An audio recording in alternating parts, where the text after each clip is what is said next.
Hey, good morning, everyone. Welcome to the macro snapshot and the new week. Yesterday, I did sort of a bigger sort of macro overview. So please have a look at that if you want my views on the overall macro backdrop. But today, let's just have a look and see what's happening overnight. Probably the biggest news overnight, I'd say a couple of things. Geopolitically, there was, a fairly intense sort of military action over the weekend, Friday, Saturday, between the US and Iran, attack, counterattack. Iran sent some drones into Bahrain and whatnot. But then what we got just before the market opened yesterday, last night, was essentially a de-escalation where the Iranians and the Americans sort of agreed to continue talks. And apparently they may or may not be continuing technical talks in Doha this week. So let's see. But so let's just have a look at the energy sort of complex in general. We'll first of all start off with Brent oil. And you can see here that the market opened up just a little bit, but that was swiftly sort of that pricing was swiftly taken back down because it was clear that there had been a de-escalation. So the point is that is the oil and energy complex in general sort of stabilizing? I would say yes at lower levels, and you can see here that Brent has closed that sort of pre-war gap as we've been looking at for the last few days. So does it have more downside? Possibly. If you look from a technical perspective, this is pushing lower, but it's probably running out of energy and it's probably going to stabilize here, I would say, for Brent in the late 60s, early 70s, that kind of range. Now, is that deflationary? Yes. And is that a good thing? Yes. It still hasn't fully fed into, let's say, the gasoline prices, which as we are, which as we can see, once they come up, yeah, which have come down for sure. But again, look at the pre-war gap is all the way down here, down at just over $2. So gasoline is still not coming off as much. So that is not as much sort of deflationary pressure as perhaps we would have expected. Now, some of that's technical in terms of refining capacities, et cetera, et cetera. I won't go into it. But the point is that gasoline, hasn't come down as much as the crude oil. If we look over in WTI, over in the US sort of benchmark, again, that hasn't quite come down as much as WTI, as Brent. You can see here, if you look here on the cursor, just at the beginning of March here, that's where the war sort of really started, essentially. And you can see that's at $60. Now we're now essentially trading at $70. So we're still, $10 above. So it's kind of interesting what's going on there. And what I would say is just in terms of the sort of inflation issue, there's a couple of sort of contradictory things. It's a bit what Alan Greenspan used to call a conundrum, a bit of a sort of an interesting puzzle here, because there's sort of two ways of looking at this, and the market has chosen to be fairly sort of positive. So the market has essentially looked at in terms of inflation swaps, and I'll just show you here on the terminal where that is. I think I showed it yesterday in the macro, sort of the weekend macro overview. But if you look here, I just want to show you, if you look here on the left here, you can see inflation swaps. You can see that especially for the 2 year, they've come down very, very significantly. Can you see here this sort of light blue? This is the inflation swaps, which has come down. You can see also the 5 years come down, the 10 year in the pink, and the 30 year even in the green here, in the lime green, has come down.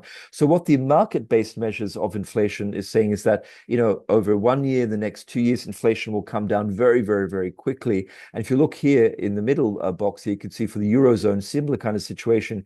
You can see here the pale blue, the inflation swap has come down very, very markedly. Same thing here in the UK, inflation swaps have come down very markedly. So the point here is that the sort of the market-based measures of inflation are saying that inflation was sort of transitory in a sense. It was essentially caused by what was happening in the Middle East, and it's going to sort of disappear. And that will therefore, in theory, that should enable the Fed potentially to be less hawkish. But what's interesting here, if we actually look at what's really happening in inflation data, there is a little bit of a sort of a disparity. If we look here again at the 1 year inflation swap, which we just looked at the 2 years and the 5 and the 10 and the 30 in the US, but if we look at the 1 year, very dramatic as well, you can see that that's come down a lot. So again, that's the market saying, hey, this whole energy thing and food thing, it was a bit of a sort of a blip. It's going to disappear. Don't worry. But if we actually look at the core PCE, which we did get last week, and again, it is a bit lagged by a few months compared to 1 year out where the market thinks inflation is, but to compare that to where core PCE is, you can see here that core PCE is actually it's not pointing in the right direction. At a minimum, you can say it's stable, but probably more realistically, you can say it's pointing upwards. So the point is that inflation is not really disappearing as perhaps as quickly as the market thinks, and that's kind of the tension at the moment. Now, there's a couple of different ways of looking at that. Again, if you look at core PCE, you can say that does seem to be pushing higher. But what's interesting at Kevin Walsh, who speaks in a very important speech this Wednesday morning at 9 o'clock in Sintra, in Portugal at the ECB's sort of annual conference there, he prefers the trimmed mean PCE inflation. So the trimmed mean takes away the most sort of egregious outliers on the top and on the bottom, and sort of says, hey, let's just look at the mean sort of inflation tendencies. And as you can see, that is actually sort of continuing to trend downwards. So the inflation, people who are sort of optimists could say, hey, if you look at the trimmed mean, that's actually going downwards, and that is on record from Kevin Walsh as being his preferred gauge of inflation. So the question is inflation stable? Is it going up, or is it coming down quickly as the market thinks? The market thinks it's coming down relatively, or will come down relatively quickly. Core PCE, which is a bit lagged, is saying that it's actually still sort of sticky, and if anything, is slightly elevated, whereas the trimmed mean is saying that actually it is continuing to grind lower.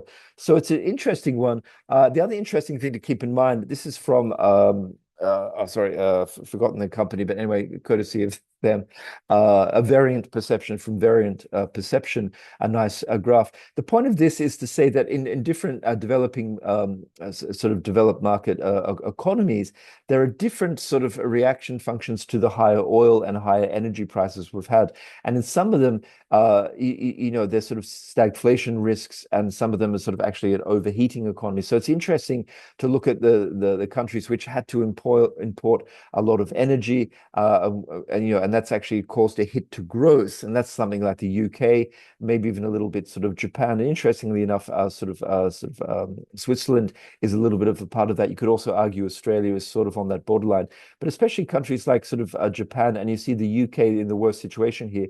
You can see that they were quite hit by sort of inflation, and that actually hit their growth because of those higher sort of energy prices. Whereas you can see other countries, let's say let's just take the US here, which is sort of in the middle, but you can see that other countries like New Zealand, Spain, France, Canada in a certain degree, it's more that just sort of an overheating economy situation. So the reason I'm showing this graphic is just to say as well, is that this different sort of a reaction to the higher sort of energy prices we have experienced, it could cause a different reaction function from the central banks, in the sense that something like the UK, the Bank of England, they may be looking at this and saying, hey, we need to be a bit more supportive of the economy. Whereas, let's say something like, a sort of New Zealand, a central bank, they might be saying, we're getting an overheating economy. We need to sort of stay a little bit more on the hawkish side. So the point is that there could be a little bit of sort of a turbulence and central bank divergence in the policy over the next sort of 2, 3, 4, 5 months. So that's just interesting to look at that, and just to see how the different national economies are actually coping with all of that. Okay, as I mentioned yesterday, plenty of data coming up this week. We're going to get sort of JOLTS number, non-farm payrolls, the ISM manufacturing surveys coming out, and obviously the central bankers will be speaking in Sintra. In the meantime, some of the other interesting news overnight, which possibly is going to be affecting the markets, is probably coming out of South Korea. And I just want to look here just at the sort of, let's say, the Kospi, for example. So we'll see the Nikkei. You can see the Nikkei had a little bit of a bounce. And if we look at the Kospi, let's have a look, see what's happening with the Kospi starting to bounce a little bit.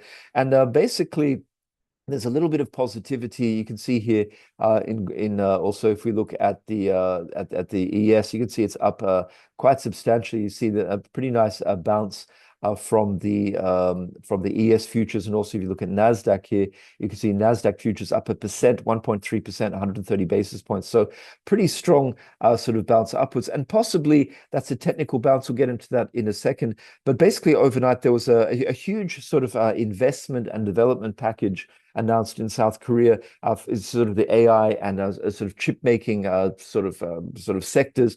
880 billion, almost a sort of $1 trillion. SK Hynix is going to be heavily involved. Samsung is going to be heavily involved.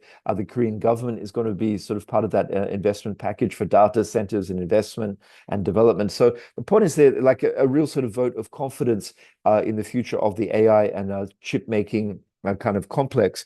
And that's, I think, giving a sort of, a bit of a shot in the arm overall, sort of the tech sentiment or sentiment in the tech sectors all overnight. So today we are seeing quite a bit of a bounce in the NASDAQ, as I say, and the ES.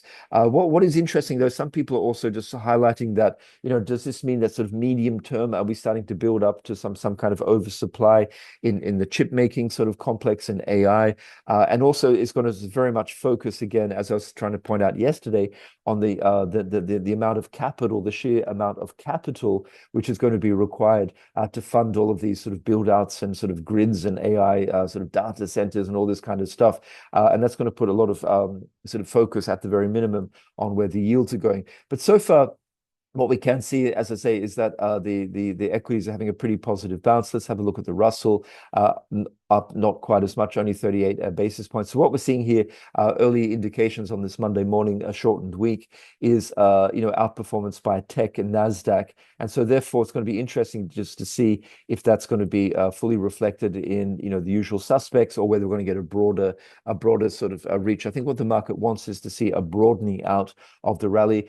You can see here in the pre-market that SMH, the semiconductors, up a little bit in the pre-market. Let's have a look at the Mag 7s, also up in the pre-market by $1 also. What's going to be interesting is just to see how the IGV, so the software sector, reacts. You can see here that's also up. So pretty much a sort of a positive morning. There's no data today to necessarily derail that. But again, what's happening here is that the market will want to keep an eye on a couple of things. So a couple of things to keep an eye on in sort of the bigger picture is it's obviously going to be the sort of the energy price, because we need to see that remains at a low and stable level. And despite the fact that there was a de-escalation over the weekend and the market is treating it as more or less sort of a done deal in terms of the peace deal, it's clear that there's still a lot of sort of fragility in, let's say, Lebanon with Hezbollah, and also obviously between the Americans and the Israelis and the Iranians themselves. So that, which could flare up at any moment. The market is pretending or is essentially sort of ignoring that at the moment, but it's still there. And we need just to keep what I'm trying to say, for a clean rally in the equities, the market needs to keep that narrative clean. For a clean rally, we need to see oil prices remaining stable and not spiking up. And probably more importantly, we need to see the sort of the bond complex behaving itself. So if we look, let's have a quick look. You see the 1-year bonds, 1-year yields, 1-year rates are sort of keeping sort of relatively low. There was a little bit of a push higher just on that oil spike over the weekend, but that's basically coming down. If we look at the 2-year, it remains at an elevated level, but coming down. And again, you can see the 5-year and the 10-year and the 30-year all sort of coming down. But the question is, is that it? Have we seen that sort of dovish or less hawkish repricing after Warsh's sort of post FOMC meeting? If you look here at the 30-year, just from a technical perspective, you can see here that we've kind of got to the 30-year, to the 200-day sort of exponential moving average, 200-day EMA here. And so are we starting to stall out? Is that going to be sort of the minimum, sort of the lowest level here of the yields just in the short term? If we look here at the 10-year, you can see here starting to stall out at the 100-year. So what we have been seeing was this sort of flattening of the curve, where the longer term yields were coming down more than the front end, because the front end, as we saw here, if you look at the 1-year and the 2-year, they're well above all the moving averages. I mean, just in terms of the context here, look at the 30-year yield is down here at the 200 EMA, whereas let's say the 2-year yield is just at the 20-day moving average. So the front end yields have come down, yes, over the last 3 or 4 days. But as I was saying in yesterday's macro overview, they're still sort of looking at the Fed and saying, we haven't got the all clear here yet, because we have a strong economy and there's still demand. Inflation, as we looked at the top of this video, it's a little bit ambiguous, the situation. The trim mean is saying maybe it's coming down. Core PCE and headline CPI is saying that it's sticky at a minimum, and possibly is even sort of pointing upwards a little bit. So the front end of the curve is still not giving the all clear. And that's why sort of Kevin Walsh's speech on Wednesday in a couple of days is going to be very important, because will he sort of keep his foot on the accelerator and continue to be sort of hawkish and say that, the economy is strong, inflation is sticky, our mandate is to kill inflation, et cetera, or will he be a little bit more nuanced? And not only he, but the other central bankers, because we all know they coordinate. So it's going to be interesting just to see whether the other central bankers, so Lagarde and Bailey at the BOE and the Bank of Japan and everyone who's there, whether they have a similar sort of message. For example, Lagarde a week ago, she was essentially saying that, inflation, they didn't need such an overreaction because inflation from the war in Iran seems to be more sort of temporary than she had been thinking, and therefore they didn't need to overreact to it. Having said that, so that's what we need to keep an eye out for in Walsh's speech. Having said that, just talking about Europe, we do get the for the inflation numbers here for this week. We get the inflation numbers for sort of France, Germany, and Italy, and it's going to be interesting to see whether they sort of show a little bit of attenuation in the inflation pressures, or whether they continue to show sticky inflation. So that's definitely what we need to see. So as I say, I think what the equity market needs to have a clean narrative, to say, hey, AI is positive. There's maybe productivity gains. There's a capital expenditure happening. There's AI usage, and it's all sort of earnings are good. That's great, but as I say, in order for the markets to hit the new time highs, I think the markets want to see a little bit of progress at the front end of the curve as well. So not only the back end of the curve, but the front end of the curve coming down in yields, and the oil prices remaining stable. Just finally, guys, a couple of things. The dollar has come off. It couldn't quite reach that sort of level at 102. It is remaining quite strong, though. So if you actually look at the dollar, since let's say the beginning of May, you could argue it's coming off a little bit, but the reality is this is still just a little pullback here, and it's still early from a technical perspective to say that there's been technical damage. As you can see, it's way above even like the 20-day moving average here. So still looking positive, and still enjoying that sort of relatively hawkish Fed sort of pricing, and especially still enjoying the outperformance of the US economy versus other global economies.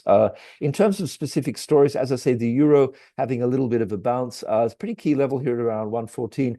As you can see here on the chart, it's kind of like a triple bottom, which it broke down through a little bit. So pretty key sort of point, because will this continue to weaken, or will that just be sort of a little sort of poke down below to test the levels and run a few stops here? That also could depend on the commentary coming out of the central bankers at Sintra, on US economic data. Of course, if that remains strong this week, it's going to be hard for the euro to bounce too much higher. And also, as I say, the inflation readings, which we'll be getting in the next day or two for the core European economies, if they're very strong, it could be that the euro pushes a little bit higher. In terms of other specific cross pairs, you can see here that the USD JPY not falling at all, but not ripping higher through this very key 162 level. There's a bit of a fear of intervention still, because we know that the Ministry of Finance and the Bank of Japan potentially could intervene historically at this levels. They have intervened in the past. And the other thing as well, with the July 4th holiday, so markets are closed this Friday, there's going to be a much lower liquidity as usual. And therefore, that's typically historically when the Bank of Japan and the Ministry of Finance in Japan have intervened with sort of low liquidity. They get more bang against the buck in this case. So that's why the market is possibly not wanting to move too much, and a lot of people are positioned short, aiming for an intervention. So let's keep an eye on what happens to the USD JPY. But of course, like the other currencies, that's going to be subject to central bank speak, and also obviously it's sort of the data. We get non-farm payrolls on Thursday and jolts, et cetera, et cetera. So that's it. The other one to look at is the pound. We have Andy Burnham. He's giving a speech. He's the presumptive sort of prime minister of the UK. Now, obviously, he's a Labour Party a little bit more to the left than Keir Starmer was. We can see that the pound having a nice little sort of bounce up here. Let me just readjust these moving averages here, update to latest version. We can see the pound having a nice bounce. But again, is that just a technical bounce higher?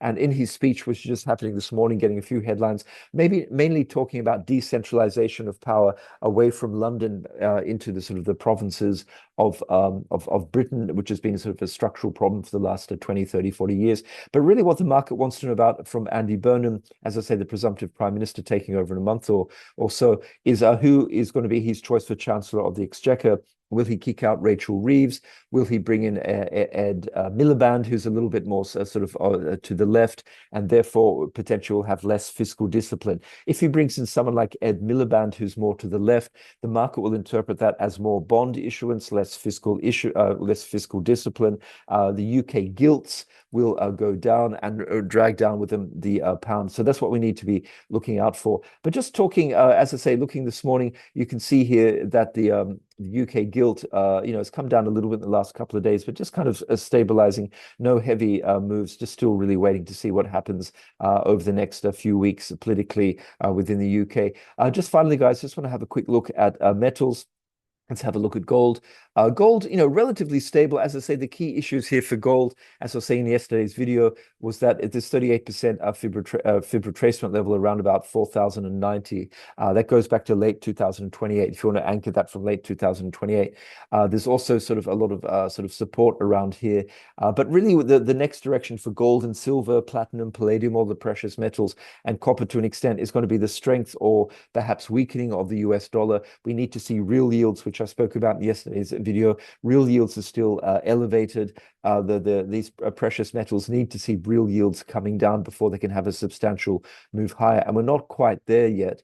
If we look actually just on the dashboard, just have a quick look here. Can I find real yields? Yeah. So if you look here on the left, you can see that, let's say, especially the 2-year and the 5-year in the pale blue and the sort of the aqua green here, aqua blue, you can see that they've ripped much higher. So as long as these real yields are much higher, you can also see in the Eurozone, the 2-year real yields ripped much higher. Even in the UK, it's gone higher as well. So the point is that gold and the precious metals will find it difficult to move higher if yields, nominal yields, are giving you a real yield of around about 2%, because of course, as we know, gold does not yield anything.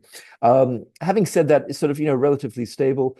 Just finally, just want to have a quick look here at high grade copper, stalling out a little bit at this key sort of overhead resistance now at about 6.22, 6.23. But I do believe that copper does have a better structural story than some of the precious metals. There's obviously massive sort of medium-term structural demand for copper. So any sign, as I say, that real yields are coming down, sentiment is positive, and the dollar weakens, I think we could see another bid for gold.